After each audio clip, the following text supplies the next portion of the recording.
গতকালই কিন্তু প্রথম দফা সাপ্লিমেন্টারি লিস্ট বেরিয়েছে। শ্যামপুকুরে আজকে প্রচারে বেরিয়েছেন তৃণমূল কংগ্রেস প্রার্থী শশী পাঁজা। তার নামও কিন্তু বিবেচনাধীনের তালিকায়, কিন্তু এখনো পর্যন্ত বারবার চেষ্টা করা সত্ত্বেও নাম দেখতে পাননি মন্ত্রী। প্রচারে বেরিয়েছেন শ্যামপুকুর বিধানসভা কেন্দ্রের তৃণমূল প্রার্থী শশী পাঁজা, কিন্তু একজন প্রার্থী তিনি এখনো নিজেও জানেন না যে তার নাম ভোটার তালিকায় আছে কিনা। প্রচারে বেরিয়ে তিনি বারবার মোবাইল ঘাঁটছেন, কিন্তু এখনো পর্যন্ত ভোটার তালিকায় নাম কি পাওয়া গেল তার? কারণ তিনি বিবেচনাধীন তালিকায় ছিলেন, কিন্তু তারপর সাপ্লিমেন্টারি তালিকা বেরোনোর পর প্রচারে বেরিয়েও শশী পাঁজা ভোটার তালিকায় নাম আছে কিনা তার সেটাই খুঁজে বেড়াচ্ছেন। আপনি পেলেন লাস্ট পর্যন্ত? না, আমি এখনও ট্রাই করলাম। আমি লাস্ট 10টার সময় সকাল 10টায় আজকে ট্রাই করেছিলাম, যেহেতু রাত্রিরে বেরিয়েছিল, মানে মধ্যরাত্রিরে ইলেকশন কমিশন সাপ্লিমেন্টারি লিস্ট বের করেছে, তখন প্রেস কনফারেন্স দেখলাম।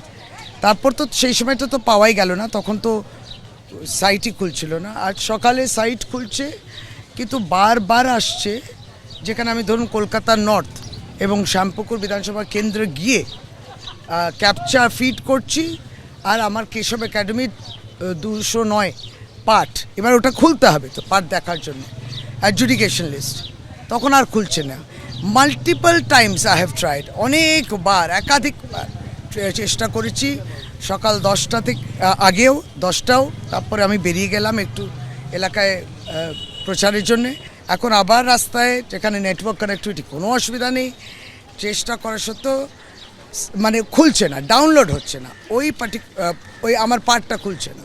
মানে মোদ্দা কথা হচ্ছে যে অ্যাডজুডিকেশন লিস্ট আপলোড করা হয়েছে, কিন্তু সেটা মানুষ ডাউনলোড হচ্ছে না।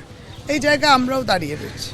আপনি তো এখনো নিশ্চিত নন যে আপনি প্রার্থী হবেন, আপনি ভোটার তালিকায় না? অনেক মানুষও নিশ্চিন্ত নয়, অনেক মানুষও নিশ্চিন্ত নয় যে তাদের নাম, কারণ আমরা ঘুরছি তখন জিজ্ঞেস করছে আমার তো অ্যাডজুডিকেশনে আছে, ভদ্রলোক বলছেন আপনার হাত মেলান, আমারও অ্যাডজুডিকেশনে আছে, দিয়ে বললেন যে দিদি আমার তো খুব চিন্তা হচ্ছে ইত্যাদি, মানে সত্যি একটা চিন্তা হচ্ছে।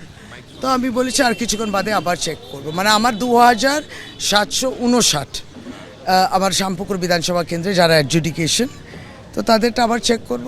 আমরা কথা বললাম শশী পাঁজার সঙ্গে। শশী পাঁজা প্রচার শুরু করে দিয়েছেন, কিন্তু এখনো পর্যন্ত সাপ্লিমেন্টারি তালিকা তার নাম তিনি দেখতে পাচ্ছেন না, খুঁজে পাচ্ছেন না। বারবার তিনি ওয়েবসাইট চেক করেও তার নাম খুঁজে পাচ্ছেন না, এবং এটা একটা বিরল ঘটনা যে একজন প্রার্থী প্রচার করছেন, কিন্তু তার নাম ভোটার তালিকায় আছে কিনা তিনি এখনো পর্যন্ত নিশ্চিত নন।